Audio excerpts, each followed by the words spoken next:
So hello everyone. Today we will discuss about the basics of programming languages.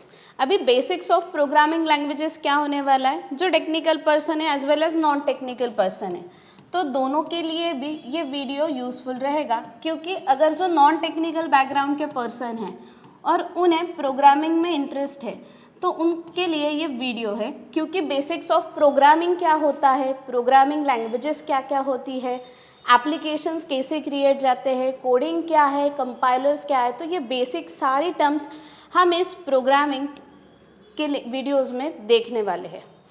तो सबसे पहले देखो, जो बिगिनर्स है, जो अभी प्रोग्रामिंग में इंटरेस्ट ले रहे हैं या प्रोग्रामिंग बैकग्राउंड में वो आ रहे हैं, तो उनके लिए ये प्रोग्रामिंग वर्ड का मीनिंग हम अभी देखने वाले हैं। ठीक है, तो बेसिकली प्रोग्रामिंग्स क्या होती है या कहाँ पे यूज़ होते हैं, इसके यूजेस क्या क्या है, आप किस टाइप के एप्लीकेशंस क्रिएट कर सकते हो जब आप प्रोग्रामिंग लैंग्वेजेस सीखते हो। ठीक है, तो वो सारी चीज़ें हम इस प्रोग्रामिंग के वीडियो में सीखने वाले। तो स्टार्टिंग में बेसिकली प्रोग्रामिंग क्या है या प्रोग्रामिंग लैंग्वेजेस क्या होती है। ओके, जैसे कि हम डेली लाइफ में पर्सन टू पर्सन कम्युनिकेट करने के लिए लैंग्वेजेस का यूज़ करते हैं। ओके, लाइक मराठी है, हिंदी है, इंग्लिश है, उर्दू है, there are multiple languages. Okay, जिसके थ्रू हम क्या करते हैं, कम्युनिकेट करते हैं। वैसे ही अगर प्रोग्रामर हो, डेवलपर हो या यूज़र हो, अगर यूज़र को कम्युनिकेट करना है सिस्टम के साथ, तो उसको जिस लैंग्वेज की नीड होती है वो होती है बेसिकली प्रोग्रामिंग लैंग्वेजेस। तो प्रोग्रामिंग लैंग्वेजेस क्या होगी कि एक यूज़र है, ये इसको कम्युनिकेट करना होगा सिस्टम के साथ। This is our system. So अगर इसको कुछ इंस्ट्रक्शन देनी है तो वो जिस लैंग्वेज में देगा उस लैंग्वेज को कहते हैं प्रोग्रामिंग लैंग्वेज। तो मार्केट में तो बहुत सारी प्रोग्रामिंग लैंग्वेजेस अवेलेबल है, सी है, C++ है, जावास्क्रिप्ट है, HTML है, .NET है, पाइथन है। There are multiple programming languages available in market. But वो क्या होता है कि आपको अभी ये पता नहीं है कि आपको एग्जैक्ट कौन सा एप्लीकेशन डेवलप करना है या आपको क्रिएट क्या करना है कोडिंग में, आपको फ्रंट व्यू बनाना है, बैक एंड बनाना है। तो ये सारी चीज़ें हम इसमें अभी क्लियर करने वाले हैं। तो बेसिकली प्रोग्रामिंग का मीनिंग समझ में आया आप लोगों को कि अगर यूज़र को कम्युनिकेट करना है सिस्टम के साथ तो हमें जिस लैंग्वेज की ज़रूरत होती है वो है प्रोग्रामिंग लैंग्वेजेस। ओके, अभी प्रोग्रामिंग लैंग्वेजेस के टाइप कौन कौन से हैं। Types of programming languages.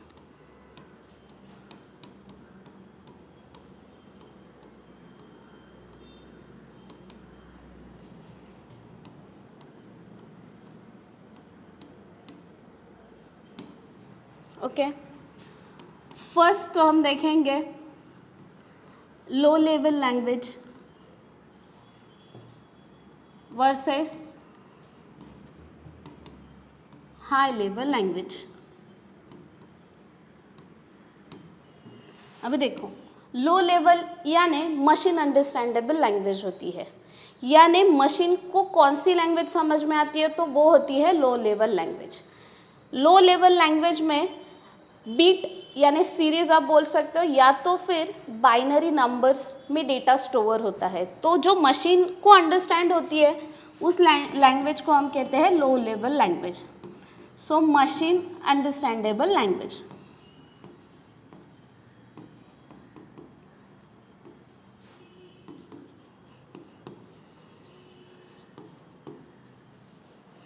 तो इसमें सबसे पहले हम देखेंगे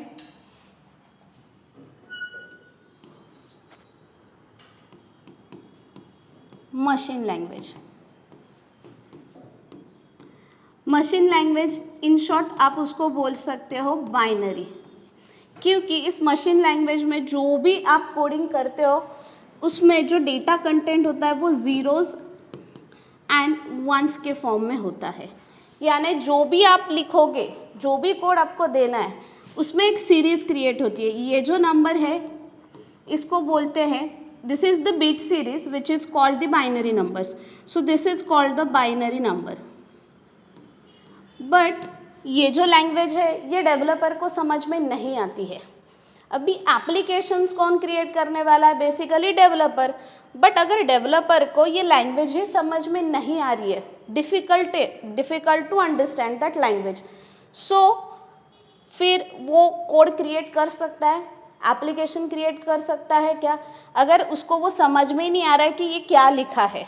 ओके, तो फिर इसको कन्वर्ट किया जाता है फिर हाई लेवल में। मतलब प्रोग्रामर क्या करता है कि high level language through coding करता है।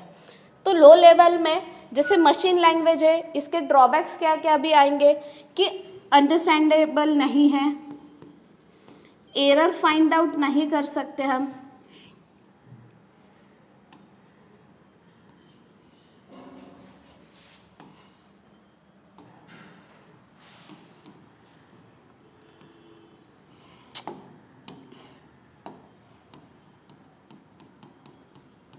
Simply you can say not portable.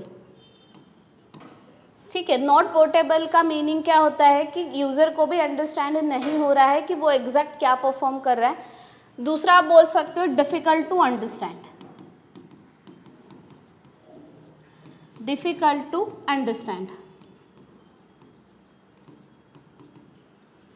अगर उसको समझ में ही नहीं आ रहा है कि वो कर क्या रहा है, वो भी एडिशन कर रहा है, सब्सट्रैक्शन कर रहा है, एग्जैक्ट विच ऑपरेशन वो परफॉर्म कर रहा है, अगर वो ही उसको समझ में नहीं आ रहा है तो वो प्रॉपरली उसमें कोई एप्लीकेशंस क्रिएट कर पाएगा क्या?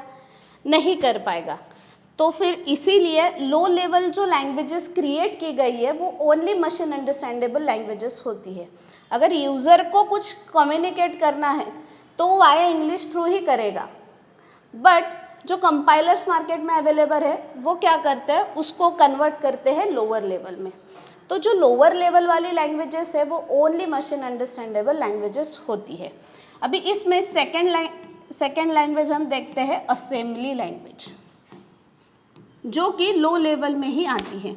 अगेन ये भी लैंग्वेज मशीन अंडरस्टैंडेबल होती है, बट जो डेटा हम ज़ीरोज़ एंड वन के फॉर्म में पास कर रहे थे उसको कन्वर्ट किया जाता है इंग्लिश में, which is easier than the machine language. ये जो असेंबली लैंग्वेज है वो थोड़ी ईजी है, ईजी टू अंडरस्टैंड है, ईजी टू अंडरस्टैंड, बिकॉज इसमें जो भी कोड आप लिखने वाले हो वो इंग्लिश में होता है, तो कम से कम एरर फाइंडिंग में ईजी जाएगा इसमें। ओके, अभी इसमें जो कोड यूज़ होता है उसको बोला जाता है mnemonic code.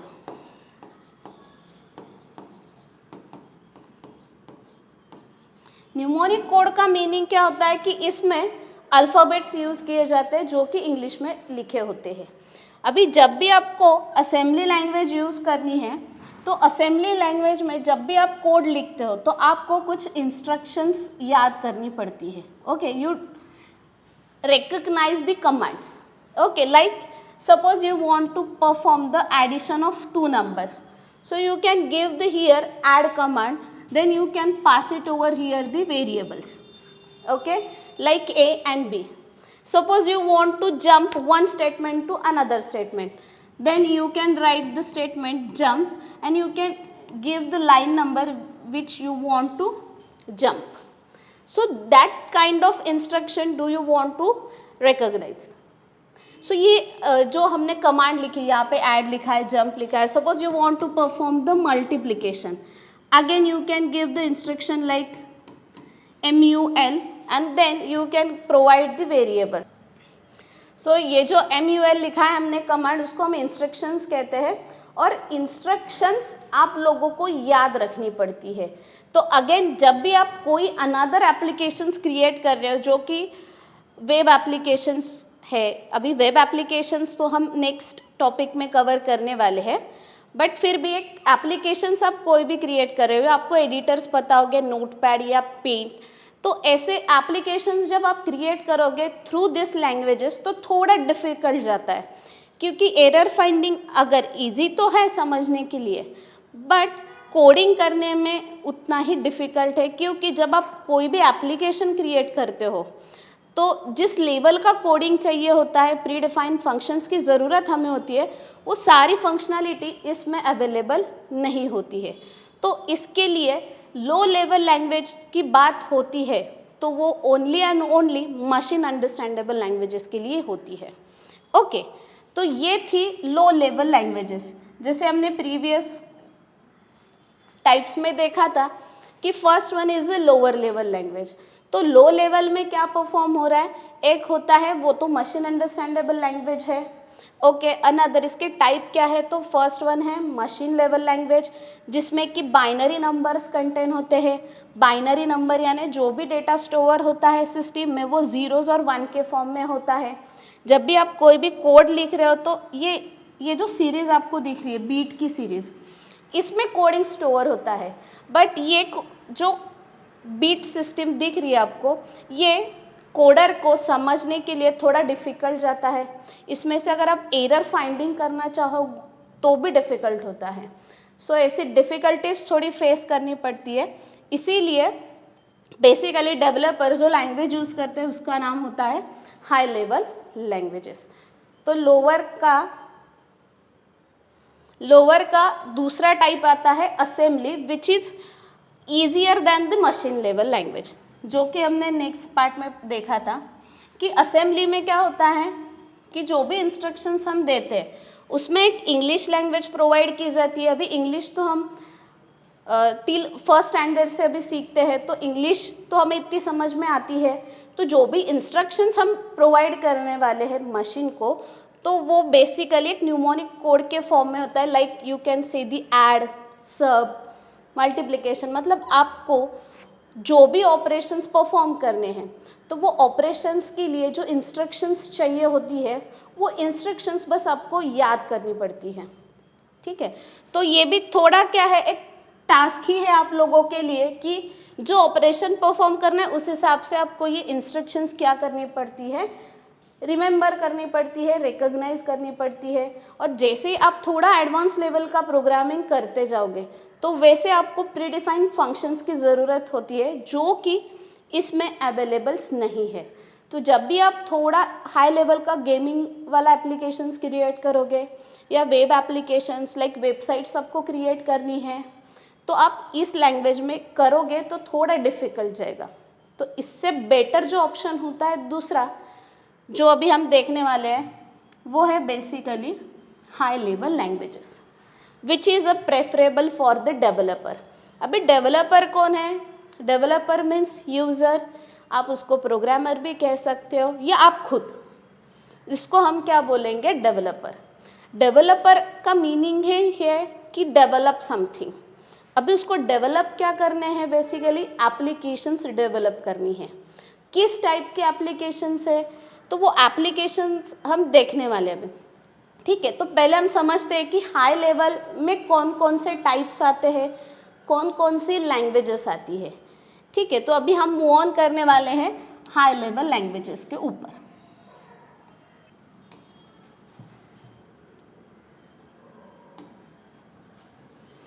So next one is high level language. अभी ये जो लैंग्वेज होती है बेसिकली ये पोर्टेबल लैंग्वेज होती है। अभी पोर्टेबल का मीनिंग क्या है कि कोडर को ये लैंग्वेज अच्छे से समझ में आती है, इजी होती है अंडरस्टैंड करने के लिए, क्योंकि इसमें जो भी कोड हम करते हैं वो टोटल इंग्लिश लैंग्वेज में करते हैं। जैसे कि अभी आपके पास सबके पास सिस्टम तो होगा ही, या हम मोबाइल पे भी टाइप करते हैं तो हमारे पास जो कीबोर्ड आता है, जो कीपैड होता है वो इंग्लिश में होता है। तो जो भी इंस्ट्रक्शंस हमें देनी है वो हम कीबोर्ड थ्रू देते हैं सिस्टम को, तो वहाँ पे इंग्लिश लैंग्वेज अवेलेबल होती है। तो जब आप अपनी अंडरस्टैंडेबल लैंग्वेजेस में कोड करते हो तो आपको एरर फाइंडिंग भी इजी जाता है। एरर फाइंड कर सकते हो आप इजीली, क्योंकि आपको पता है कि आपने क्या लिखा है, कहाँ पे प्रॉब्लम है, सिंटैक्स एरर क्या है। तो इसके वजह से डेवलपर जो है वो हाई लेवल लैंग्वेजेस का यूज़ करते हैं, कि जिसमें अभी हम देखने वाले हैं कि टू टाइप्स हम बेसिकली इसमें फॉलो करते हैं। First one is a procedure oriented,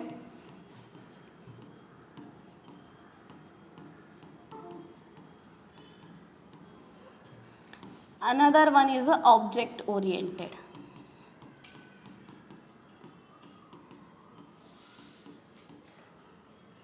next one is scripting, भी देख सकते हैं इसमें हम।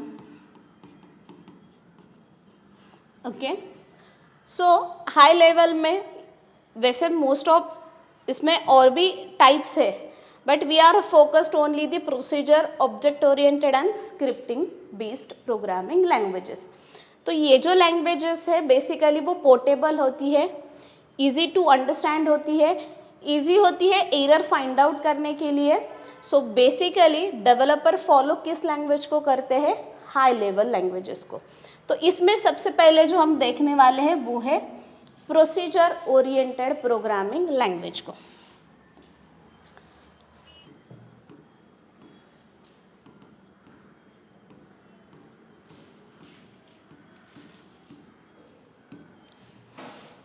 अभी बेसिकली इसके नाम में ही है, देखो प्रोसीजर्स। बेसिकली प्रोसीजर्स होती क्या है? स्टेप बाय स्टेप एग्जीक्यूशन को हम क्या कहते हैं? प्रोसीजर्स। स्टेप बाय स्टेप जो भी काम आप लोग करते हो वो आपको किस हिसाब से करना है? स्टेप बाय स्टेप, या आप उसको बोल सकते हो सीक्वेंशियल मैनर। ओके, जैसे कि एग्जाम्पल अगर आपको देना है तो रेसिपी होती है। देखो जैसे कि आप कोई रेसिपी बना रहे हो, ओके, तो रेसिपी में बेसिकली हमें एक स्टेप्स दिए जाते हैं, उस स्टेप्स के हिसाब से हम क्या करते हैं? प्रोसीजर्स को फॉलो करते हैं। यानी कि पहले आपको कौन सी चीज़ करनी है, आपको पहले कौन सा स्टेप करना है, उसके बाद क्या करना है, देन आपको क्या परफॉर्म करना है। तो उस हिसाब से ही हमें क्या करना है कि जो प्रोसीजर ओरिएंटेड लैंग्वेजेस होती है उनमें आपको एक चीज़ याद क्या करनी है कि जो भी करना है वो कैसे करना है, आपको स्टेप बाय स्टेप। तो इसको कहा जाता है basically procedure oriented programming language. दूसरा इसका यूज़ क्या होता है कि जितना भी बड़ा कोड है, कोड मतलब क्या है कि जिसमें आप इंग्लिश लैंग्वेज में कुछ इंस्ट्रक्शंस सिस्टम को दे रहे हो, तो उस इंस्ट्रक्शन को हम इन शॉर्ट क्या कहेंगे कि कोड। बेसिकली अगर आपको कोई एप्लीकेशन डेवलप करना है तो वो एप्लीकेशन के हिसाब से जो भी आपने इंग्लिश में इंस्ट्रक्शन दी है तो उस इंस्ट्रक्शन को हम बेसिकली कहेंगे कोड। तो कोड जब आप परफॉर्म कर रहे हो तो एक बड़ा सा पैराग्राफ जैसे लिखा तो वो अच्छा लगेगा कि उसको आप छोटे छोटे पार्ट्स में डिवाइड करके लिखोगे। तो प्रोसीजर का मीनिंग भी सेम होता है कि जो लंबा सा कोड है आपका उसको आप क्या कर रहे हो? छोटे छोटे स्मॉल पार्ट्स में डिवाइड कर रहे हो। तो उस डिवाइडेड पार्ट को हम क्या कहते हैं? Basically procedures. To divide a code in small piece.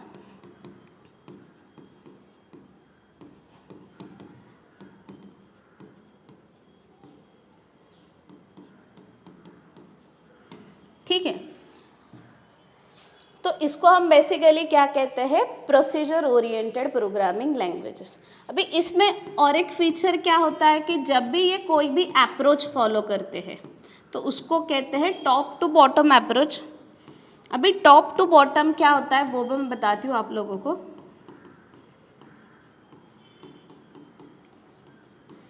तो इतना याद रखना है आपको कि जब भी आप प्रोसीजर ओरिएंटेड लैंग्वेज पढ़ रहे हो तो आपका जो भी कोडिंग वाला पार्ट है वो आपको स्टार्ट कहाँ से करना है? Eight the top of the page. अभी टॉप ऑफ द पेज यानी क्या होता है कि जब भी आप एक कोडिंग स्टार्ट करते हो तो कैसे होता है कि जैसे कोई भी, जैसे कि गाड़ी है आपकी, वो विदाउट स्टार्टर से स्टार्ट होगी क्या? वैसे ही जब भी आप कोई भी कोड करते हो तो कोडिंग के लिए आपको एक फंक्शन लिखना पड़ता है, उस फंक्शन के बाद ही आपका कोडिंग स्टार्ट होता है। तो वो जो मेथड लिखते हैं हम उसको बोलते हैं मेन मेथड। तो विच इज़ वेरी इम्पोर्टेंट बिकॉज अगर आप ये नहीं लिखोगे तो आपके कोड का एग्जीक्यूशन ही नहीं होता है। तो वैसे जैसे गाड़ी स्टार्ट करने के लिए आपको बटन की ज़रूरत है या स्टार्टर की ज़रूरत है, वैसे ही प्रोग्रामिंग करते वक्त आपको किस चीज़ की ज़रूरत होती है? मेन मेथड की। इस मेन मेथड में आप जो भी कोड लिखोगे वो एग्जीक्यूट होता है। तो ये जो मेन मेथड आप यूज़ करने वाले हो प्रोसीजर ओरिएंटेड में, तो वो at the top of the page होना चाहिए। तो इसको कहा जाता है top to bottom approach. Okay, अभी इसके पहले वाला हमने क्या क्या पढ़ा अभी तक कि इसको हम कैसे फॉलो करने वाले हैं? Step by step.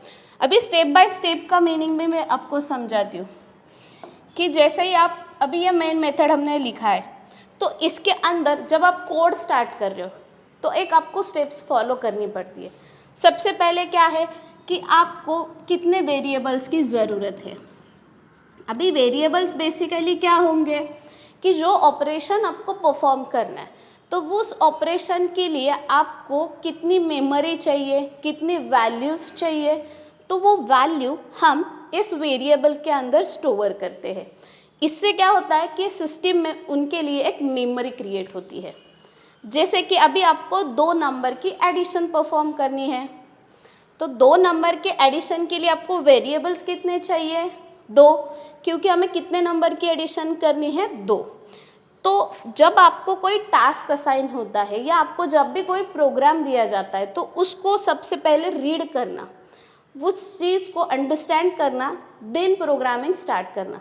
प्रोग्रामिंग करने के लिए ज़्यादा टाइम नहीं लगता है, बट वो कोड को अंडरस्टैंड करने के लिए आपको ज़्यादा समय लेना है, क्योंकि उसमें आपको एग्जैक्ट क्या कहा है वो पहले आपको अंडरस्टैंड करना है।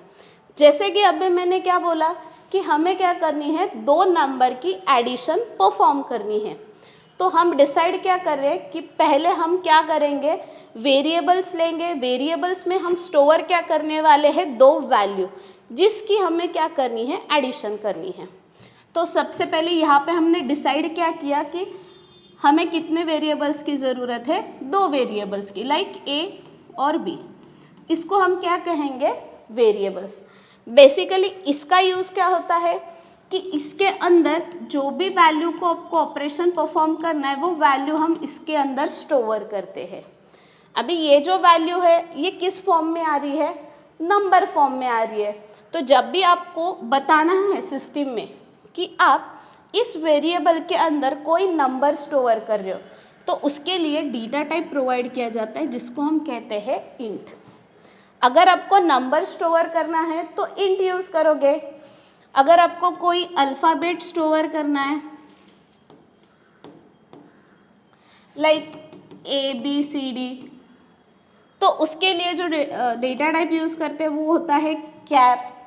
अगर आपको कोई डेसिमल वैल्यू स्टोर करनी है, लाइक पॉइंट में, तो उसके लिए जो डेटा टाइप होता है वो होता है फ्लोट। तो सिस्टम में आपको जो वैल्यू स्टोर करनी है उस हिसाब से डेटा टाइप्स प्रोवाइड किए जाते हैं। उस डेटा टाइप को एक साइज़ मिलती है, जिसके थ्रू मेमोरी में उनको उतनी मेमोरी मिलती है। तो basically variable declaration is our first step, क्योंकि इससे पता चलता है हमें कि हमें कितने वेरिएबल्स की ज़रूरत है और हमें मेमोरी कितनी चाहिए। सेकंड, जो भी डेटा है उसको हम क्या करने वाले हैं, रीड करेंगे। यानी जैसे कि हम यूज़र को पूछ सकते हैं या हम ऐसे लिख सकते हैं कि मेरे पास एक ए वेरिएबल है, एक बी वेरिएबल है। ए में है 10 वैल्यू और बी में है 20।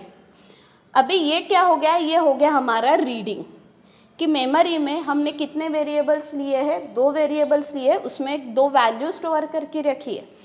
थर्ड स्टेप हमारा क्या होगा कि हमें परफॉर्म क्या करना है, अभी ऑपरेशन। अभी ऑपरेशन डिसाइड कहाँ से होगा, जो स्टार्टिंग में स्टेटमेंट हमने पढ़ा था। क्या पढ़ा था कि हमें एडिशन करनी है 2 नंबर की, to perform addition of 2 numbers. ठीक है, तो अभी ऑपरेशन क्या हुआ हमारा कि हमें क्या करना है, उस 2 नंबर को प्लस करना है। तो यहाँ पे हम ऑपरेशन कैसे परफॉर्म करेंगे, a plus b. Like a में हमारी जो वैल्यू है वो प्लस होगी इस b में जो वैल्यू स्टोर है उसके अंदर, यानी 10 प्लस 20, हमारा रिजल्ट क्या आया, 30। तो अभी हम क्या करेंगे, इसको एक थर्ड वेरिएबल में उसकी वैल्यू स्टोर करेंगे। और लास्ट स्टेप हमारा क्या रहेगा कि यहाँ पे हम डिस्प्ले क्या करेंगे, उसका रिजल्ट। यानी जब आप कोई भी नंबर ले रहे हो ए और बी में, तो जब आप उसको ऐड कर रहे हो, प्लस कर रहे हो, तो उसका जो भी रिजल्ट आएगा वो डिस्प्ले कहाँ पे होगा, यहाँ पे। तो इसमें हमारा लास्ट वाला स्टेप क्या रहेगा कि डिस्प्ले रिजल्ट। तो ये समझ में आ रहा है आपको कि प्रोसीजर, यानी आपको इन चीज़ों को फॉलो करना है जब भी आप कोई भी प्रोग्राम स्टार्ट कर रहे हो। लाइक कि सबसे पहले आपको वो स्टेटमेंट जो है वो अच्छे से रीड करना है।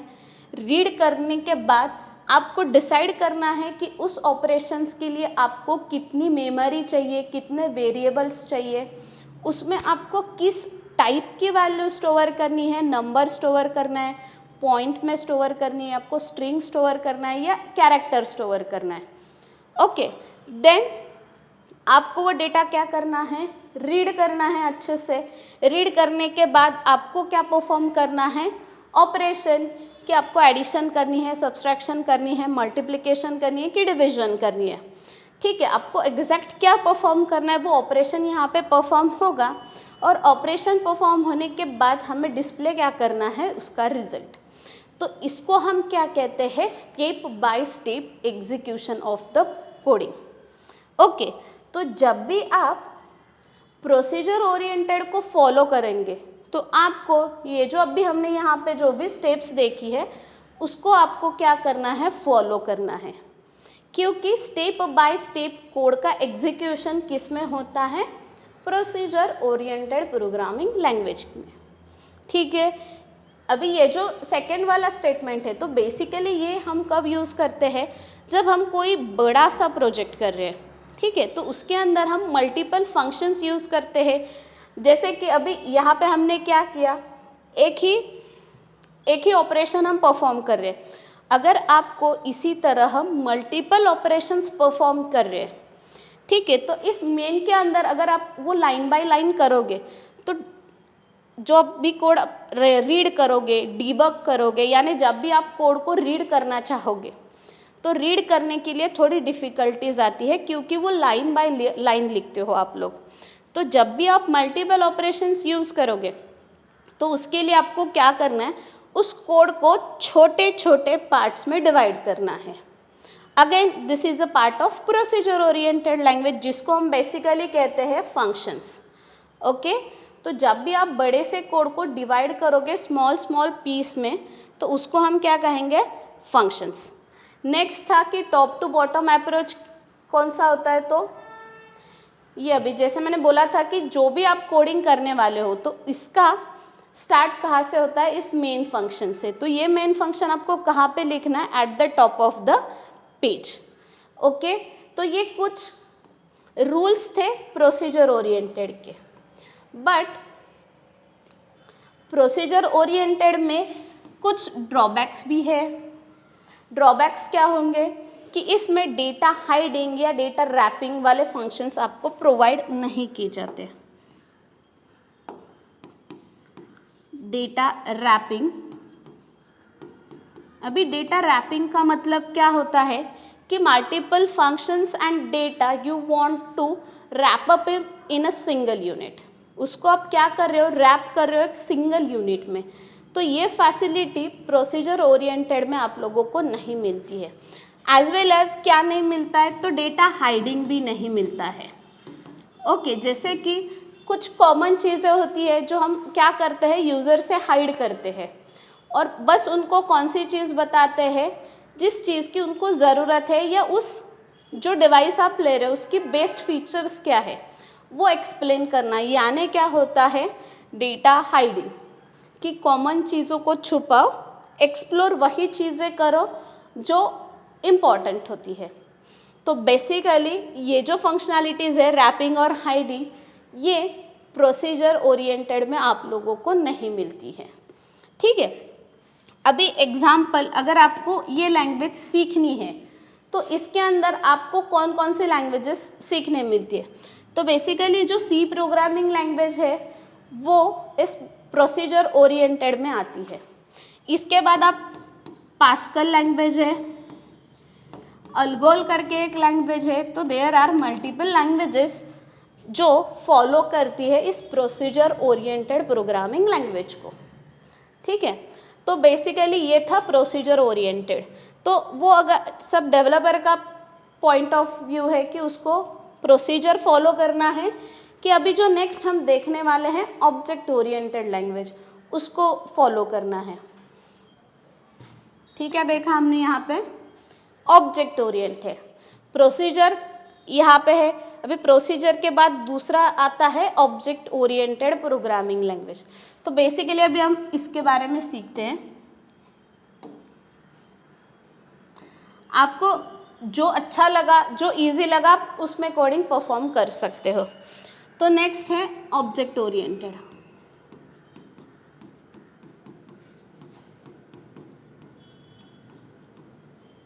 अभी ऑब्जेक्ट ओरिएंटेड बेसिकली क्या होता है, which is the real word entities, आप उसको बोल सकते हो। रियल वर्ड यानी क्या है कि देखो अभी मैं भी एक ऑब्जेक्ट हूँ, आप भी एक ऑब्जेक्ट है, टेबल है, चेयर्स है, फैन है।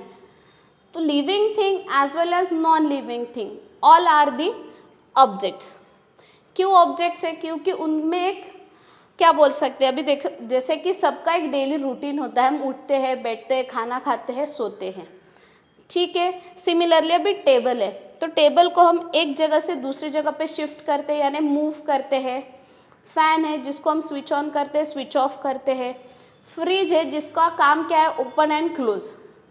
तो ऐसे ही ऑब्जेक्ट्स क्या होती है कि जो रिप्रेजेंट करती है डेटा का बिहेवियर। तो डेटा का बिहेवियर रिप्रेजेंट जो लैंग्वेज करती है उसको बेसिकली कौन सी लैंग्वेज कहा जाता है? Object oriented programming languages. To represent behaviour of data which is called the object।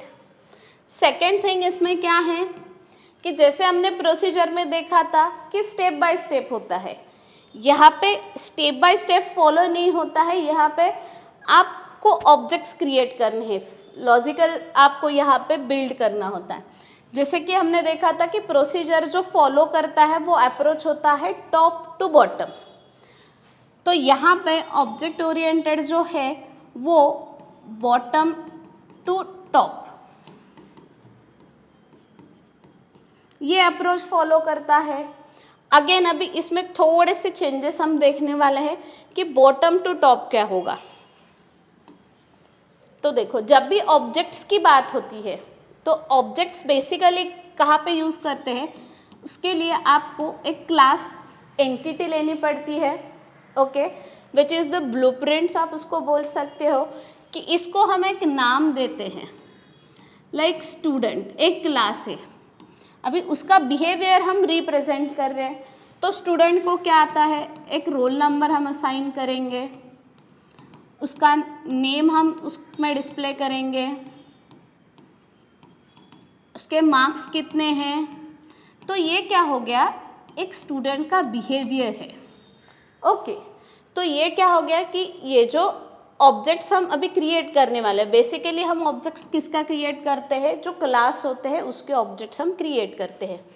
अभी सपोज यहाँ पे हमने ये स्टूडेंट का बिहेवियर क्लोज किया है। अभी बॉटम का मीनिंग क्या है कि जहाँ पे अभी आप मेन मेथड लिखने वाले हो, ओके। जैसे कि मैं अभी यहाँ पे और एक क्लास डिफाइन करती हूँ student1 नाम का, जिसके अंदर मैं क्या करूँगी, मेन मेथड को स्टार्ट करूँगी।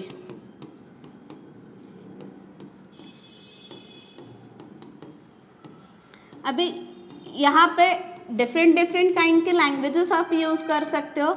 जो कोड में लिख रही हूँ बेसिकली वो जावा में लिख रही हूँ। जावा भी किस लैंग्वेज को फॉलो करता है, ऑब्जेक्ट ओरिएंटेड को।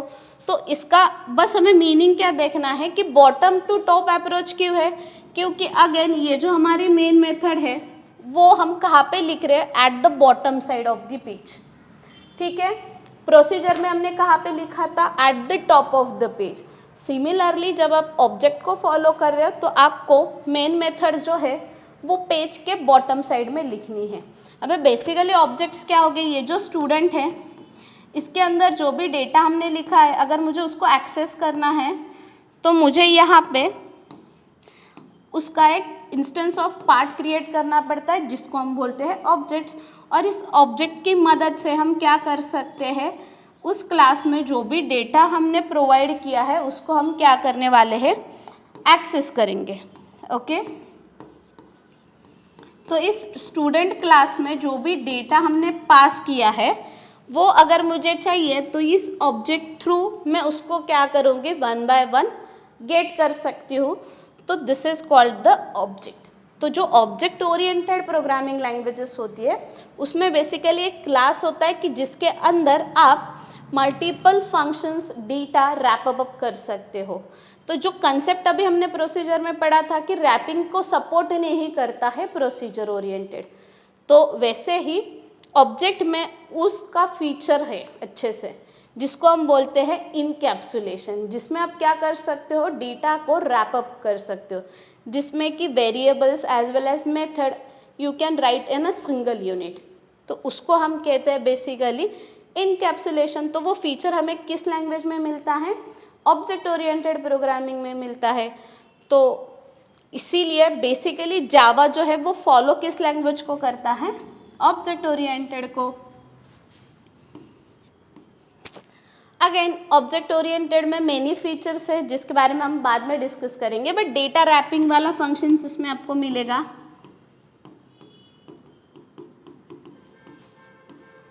डेटा हाइडिंग वाला कंसेप्ट आपको इसमें मिलेगा। ओवरलोडिंग कंसेप्ट आपको इसमें मिलेगा।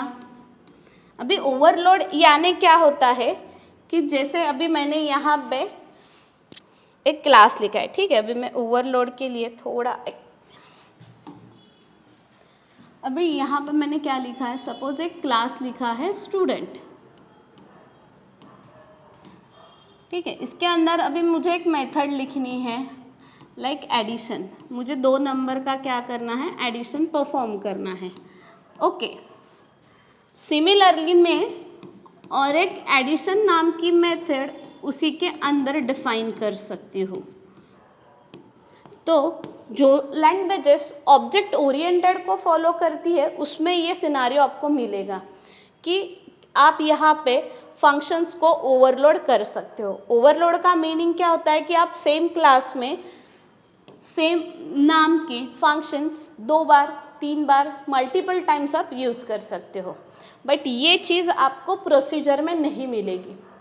प्रोसीजर में आपको डेटा ओवरलोडिंग या फंक्शन ओवरलोडिंग जैसे कंसेप्ट नहीं मिलते हैं, क्योंकि वहाँ पे अगर आप एक बार एडिशन लिख रहे हो तो दूसरी बार अगर आपको एडिशन नाम देना है तो एडिशन 1, एडिशन 2, एडिशन 3 ऐसे अलग अलग नाम देने पड़ते हैं, क्योंकि प्रोसीजर ओरिएंटेड डेटा ओवरलोडिंग को या फंक्शंस ओवरलोडिंग को सपोर्ट नहीं करता है।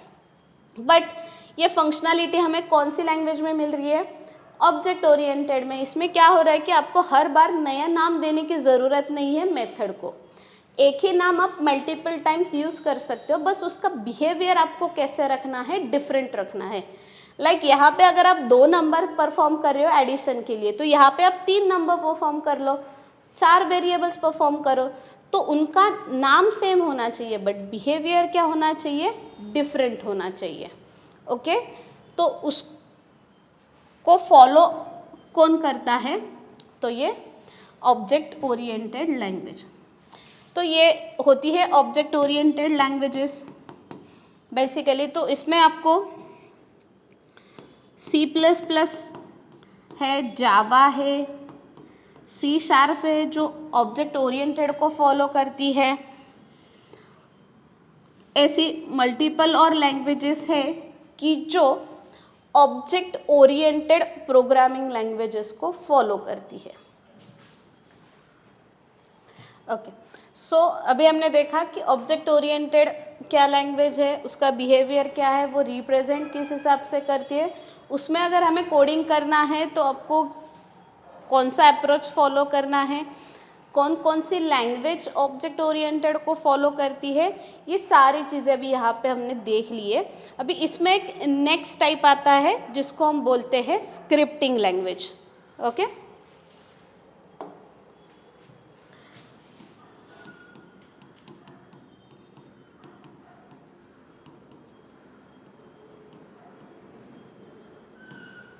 अभी स्क्रिप्टिंग लैंग्वेज में बेसिकली क्या होता है अगर आप कंपेयर करोगे इसको प्रोसीजर के साथ और ऑब्जेक्ट ओरिएंटेड के साथ, तो दोनों से बेटर और इजी अंडरस्टैंडिंग कौन सी लैंग्वेज होती है? तो स्क्रिप्टिंग बेस्ड लैंग्वेज। स्क्रिप्टिंग में जो कोडिंग होता है, जो सिंटैक्स होता है, वो बहुत ही ईजी होता है। कोई भी टेक्निकल बैकग्राउंड का पर्सन हो चाहे नॉन टेक्निकल हो, दोनों ही बैकग्राउंड के पर्सन्स को उनका सिंटैक्स ईजीली अंडरस्टैंड हो सकता है। तो इस टाइप की लैंग्वेज को बेसिकली हम क्या बोलते हैं? स्क्रिप्टिंग बेस्ड लैंग्वेजेस, कि जिसमें जब भी आप कोडिंग करते हो which is very easy, code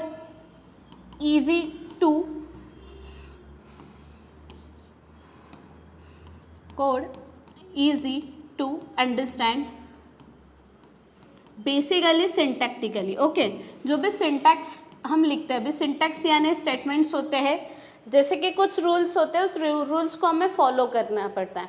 जैसे कि अभी इंग्लिश में आप लेटर लिखते हो, तो लेटर में हमें जो एड्रेस होता है वो राइट साइड पे लिखना पड़ता है। फिर यहाँ पे हम एक सब्जेक्ट लिखते हैं, फिर हमारा जो भी मेन टॉपिक होता है जिसके ऊपर आपको लेटर लिखना है वो यहाँ पे आता है, और लास्ट में हम क्या लिखते हैं? यूअर्स फेथफुली वगैरह।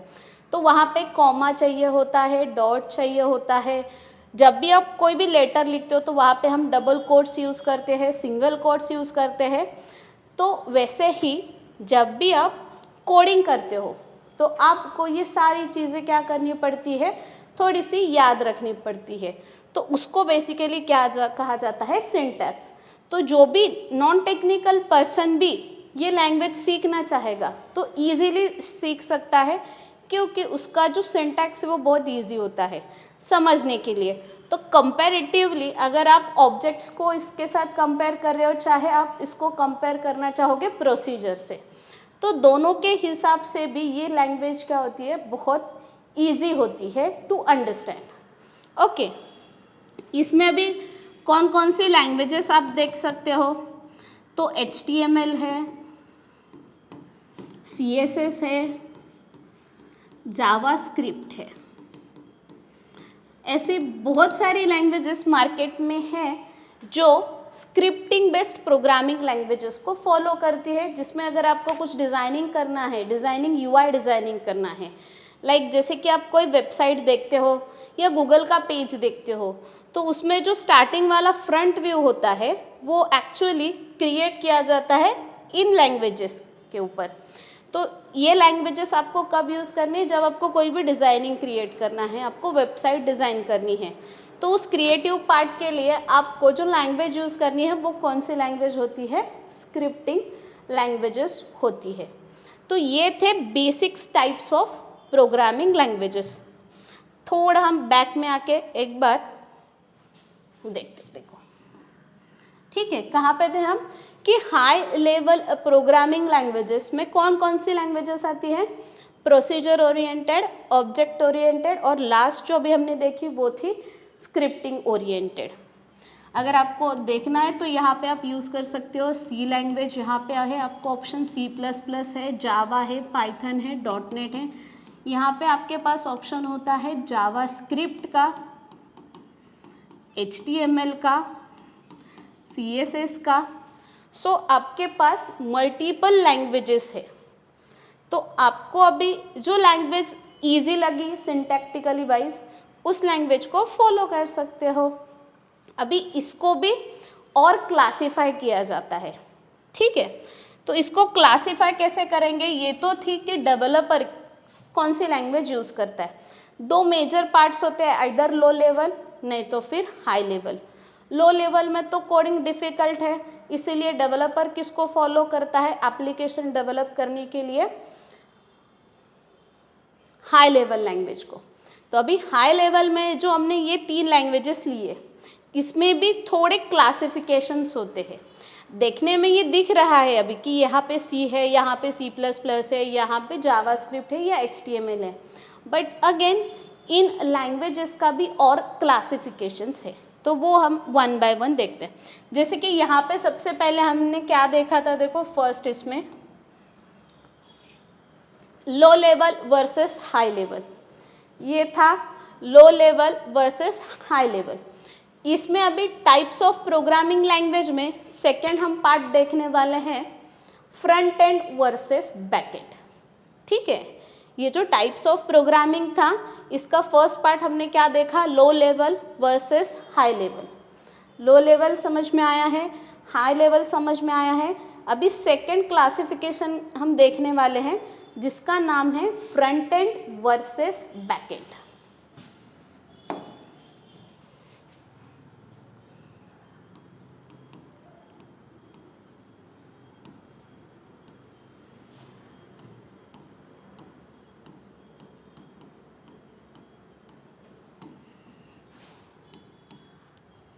अभी फ्रंट का मीनिंग क्या होता है, फ्रंट यानी व्यू। बेसिकली किस चीज़ का व्यू, जब भी आप कोई भी वेबसाइट देख रहे हो, ठीक है, जैसे कि आप अमेज़ॉन वेबसाइट फॉलो करते होगे जहाँ से आपको ऑनलाइन शॉपिंग करनी है, मिंत्रा है, फ्लिपकार्ट है, ऐसे बहुत सारी मार्केट में ऑनलाइन शॉपिंग्स के ऐप हैं। जैसे ही आप क्लिक करते हो तो वहाँ पे एक व्यू दिखता है आपको सामने। जो सामने यूज़र की स्क्रीन पे जो व्यू होता है उसको बेसिकली क्या कहा जाता है, फ्रंट, जिसको हम बेसिकली कहते हैं फ्रंट एंड डेवलपमेंट। तो फ्रंट एंड डेवलपमेंट का मीनिंग क्या होगा कि जैसे ही यूज़र कभी भी स्क्रीन पे कुछ भी डिज़ाइनिंग या क्रिएटिव पार्ट देखता है उसको बेसिकली क्या कहा जाता है, फ्रंट एंड डेवलपमेंट। तो फ्रंट एंड डेवलपमेंट में क्या है, व्यू जो यूज़र को दिखता है। अभी फ्रंट एंड में और क्या क्या चीज़ें आपको मिलेगी, या बेसिकली फ्रंट एंड हम GUI के लिए क्रिएट करते हैं। अभी जब भी आपको ग्राफिकल यूज़र इंटरफेस क्रिएट करना है या आपको कोई UI डिज़ाइन करना है, मतलब यूज़र इंटरफेस है जिसको आपको क्या करना है, डिज़ाइन। इन शॉर्ट आप इसको क्या याद रखोगे कि आपको जो भी डिज़ाइनिंग करना है, क्रिएटिविटी करनी है, को एक अच्छा व्यू क्रिएट करना है या अच्छी सी वेबसाइट क्रिएट करनी है, तो अगर आपको अच्छी वेबसाइट क्रिएट करनी है तो आपको नॉलेज तो चाहिए। नॉलेज चाहिए तो एग्जैक्ट आपको कौन सी लैंग्वेज सीखनी है, तो उसके लिए आपको जिस लैंग्वेज का नॉलेज होना ज़रूरी है वो है फ्रंट एंड वाली लैंग्वेजेस। तो बेसिकली अभी इसमें कौन कौन सी लैंग्वेजेस आती है, यानी अगर आपको वेबसाइट क्रिएट करनी है तो आपको ये तो पता होना चाहिए कि मार्केट में वेबसाइट डिज़ाइन के लिए या डिज़ाइनिंग क्रिएशन के लिए कौन कौन सी लैंग्वेजेस अवेलेबल है। बेसिकली फर्स्ट हम देखते हैं इसमें HTML, देन होती है CSS, फिर होती है जावास्क्रिप्ट, देन आता है बूटस्ट्रैप।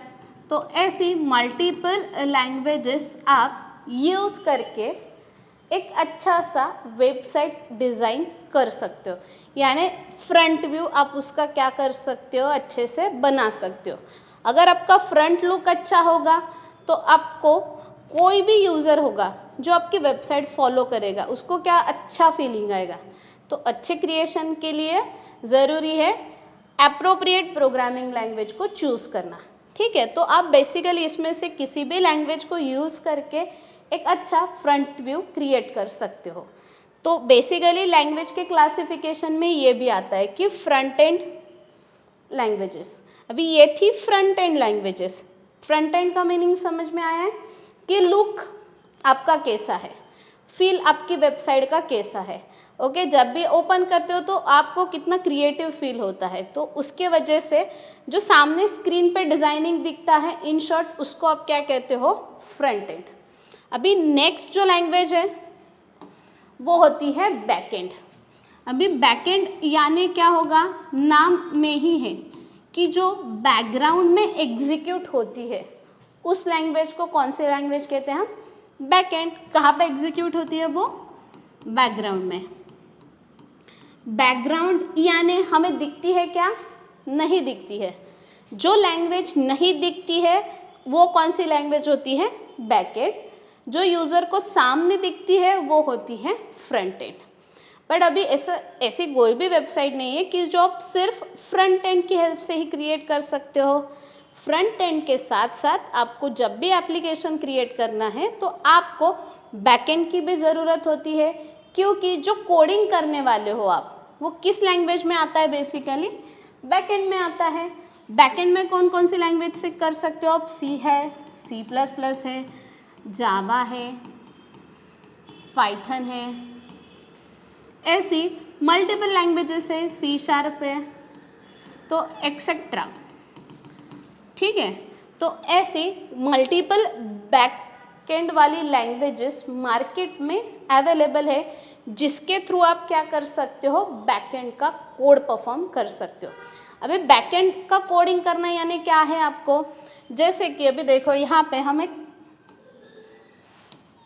फॉर्म क्रिएशन कर रहे हैं। ओके, जैसे देखो आप, जैसे कि आपने कभी पहले अमेज़ॉन को एप्लीकेशन डाउनलोड किया होगा, तो यूज़ करने से पहले आपको एक रजिस्ट्रेशन फॉर्म उसने पूछा होगा, या आप लोग इंस्टा यूज़ करते हो या फेसबुक यूज़ करते हो। ठीक है, तो वो सभी एप्लीकेशन में स्टार्टिंग में आपको एक रजिस्ट्रेशन फॉर्म आता है।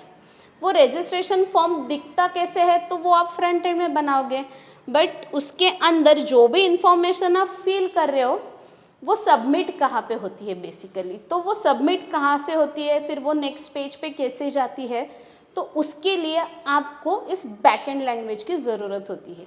जैसे कि अभी यहाँ पे उन्होंने दिया है कि यहाँ पे आपको नेम फिल करना है, यहाँ पे आपको आपका ईमेल देना है, उन्होंने आपसे रजिस्ट्रेशन में मोबाइल नंबर एंटर करने के लिए कहा है। ओके, और यहाँ पे समथिंग और भी है, एड्रेस होगा आपका। ठीक है, और फिर यहाँ पे एक बटन होगा जिसके अंदर आप ये डेटा क्या करने वाले हो? फिल करोगे। अभी ये जो दिख रहा है ये था मेरा फ्रंट व्यू, जहाँ पे आप क्या करोगे? यहाँ पे आप आपका नाम एंटर करोगे, ईमेल, मोबाइल नंबर, एड्रेस, और जब ये डेटा, ये पूरा फॉर्म जब आप फिल करोगे, उसके बाद जब आप इस बटन पे क्लिक करोगे, यहाँ पे आके आपको क्या करना है? क्लिक करना है। तो क्लिक करने के बाद ये डेटा स्टोर होगा आपके डेटाबेस में। तो जब भी ये प्रोसेस होगी, यहाँ पे आपको किस लैंग्वेज की ज़रूरत होती है? बैकएंड की। तो जब भी आप कोई भी वेब एप्लीकेशंस, जिसका मतलब जैसे कि कोई भी वेबसाइट आप क्रिएट कर रहे हो, तो वेबसाइट क्रिएशन में आपको फ्रंट एंड लैंग्वेज भी लगती है as well as back end language भी लगती है। तो दोनों लैंग्वेज का कॉम्बिनेशन आपका होता है वेबसाइट डिज़ाइनिंग। तो फ्रंट एंड समझ में आए, जो फ्रंट व्यू होगा, बैक एंड यानी जो बैकग्राउंड में परफॉर्म हो रहा है, जो कि यूज़र को नहीं दिखता है, बट जब भी आप कोई भी यहाँ पे एक्शन परफॉर्म कर रहे हो तो वो एग्जैक्टली सबमिट हो कि इसके बाद आपका क्या आता है? यहाँ पे एक लॉगिन की विंडो आएगी। तो यहाँ पे जो पेज होगा वो लॉगिन का होगा। यहाँ पे आपको यूज़र नेम और पासवर्ड इंसर्ट करना है, और ये आपको क्या करना है? सबमिट करना है। सबमिट के बाद आपकी ओपन क्या होती है? प्रोफाइल ओपन होती है। तो ये जो है कि एक पेज से आपको मूव ऑन करना है नेक्स्ट पेज पे, नेक्स्ट पेज से आपको मूव ऑन करना है और नेक्स्ट पेज पे, यानी इस फ्रंट में आप जो भी एक्शन परफॉर्म कर रहे हो, तो वो परफॉर्म करने के लिए जिस चीज़ की ज़रूरत होती है उसको बेसिकली कहा जाता है बैक एंड डेवलपमेंट। तो फ्रंट एंड और बैक एंड अच्छे से समझ में आ रहा है? फ्रंट यानी सामने वाला लुक, बैक एंड यानी बैकग्राउंड में परफॉर्म होने वाला कोडिंग। ओके, अभी इसमें हमारा थर्ड क्लासिफिकेशन है। हम वापस से थोड़ी प्रीवियस वाली विंडो पे आते हैं।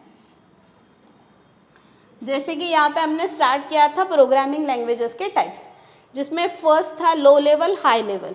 इसके बाद जो हमने सेकंड देखा वो था front end versus back and. अभी इसमें थर्ड पार्ट हम ऐड कर रहे हैं, वो है कंपाइल्ड बेस्ड और इंटरप्रेटेड बेस्ड।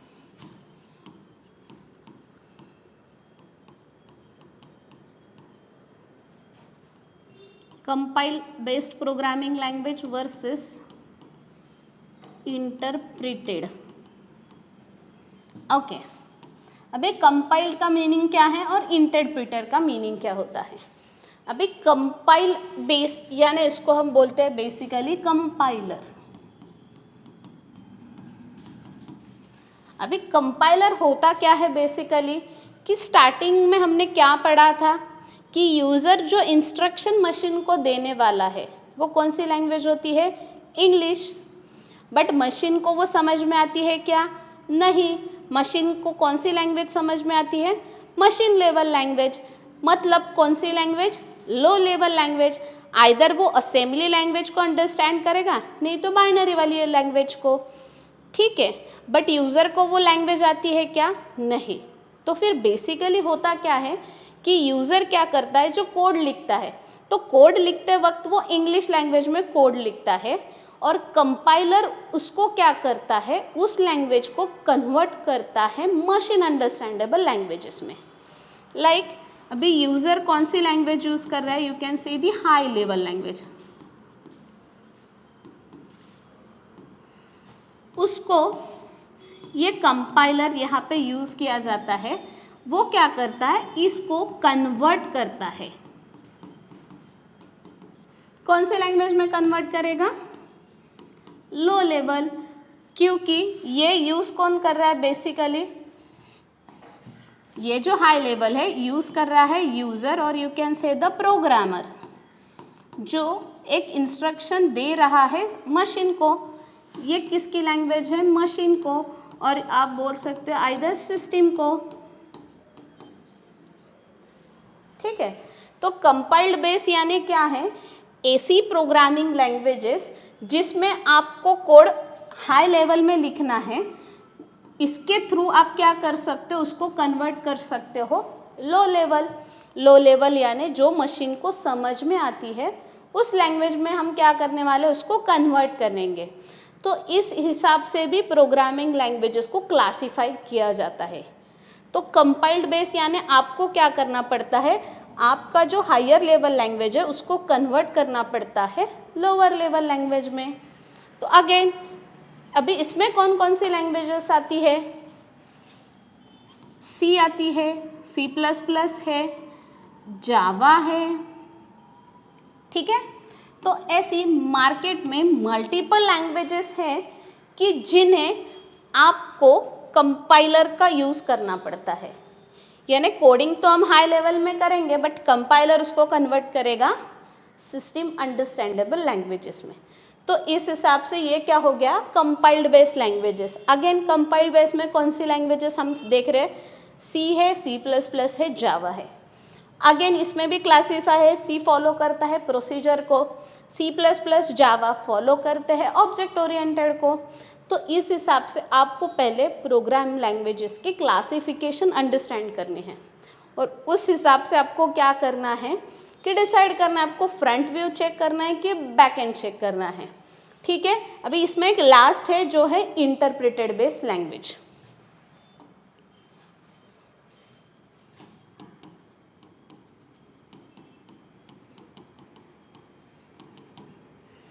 अभी इंटरप्रेटेड का मीनिंग क्या होता है कि जब भी आप इंटरप्रेटर करते हो, इंटरप्रेट करना यानी क्या होता है, उस कोड को लाइन बाय लाइन रीड करना।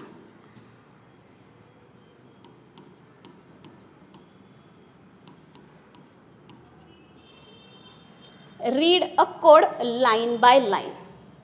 इंटरप्रेट का मीनिंग क्या है कि कोड को आपको क्या करना है, लाइन बाय लाइन रीड करना है।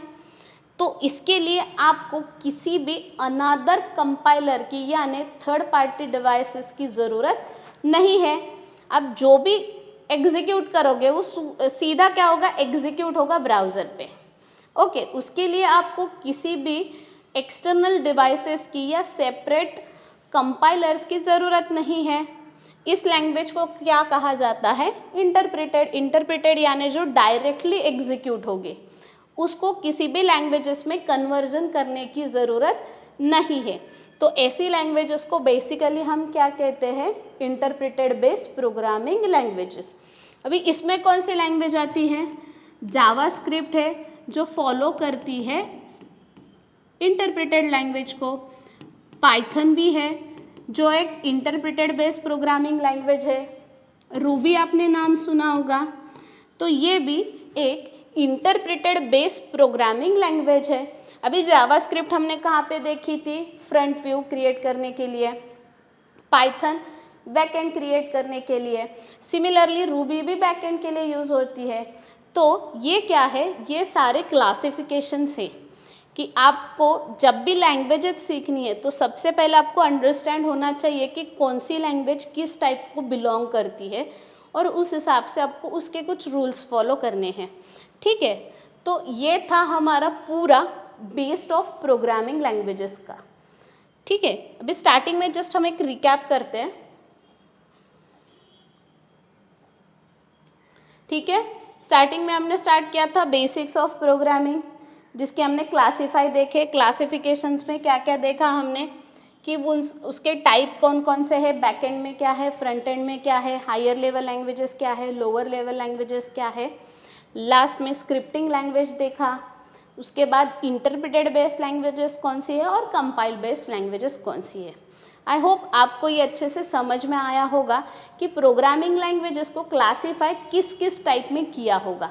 ओके, नेक्स्ट टॉपिक हम स्टार्ट कर रहे हैं, तो उसमें हम देखेंगे कि ये जो लैंग्वेजेस है इसके थ्रू आप किस किस टाइप के एप्लीकेशंस क्रिएट कर सकते हो।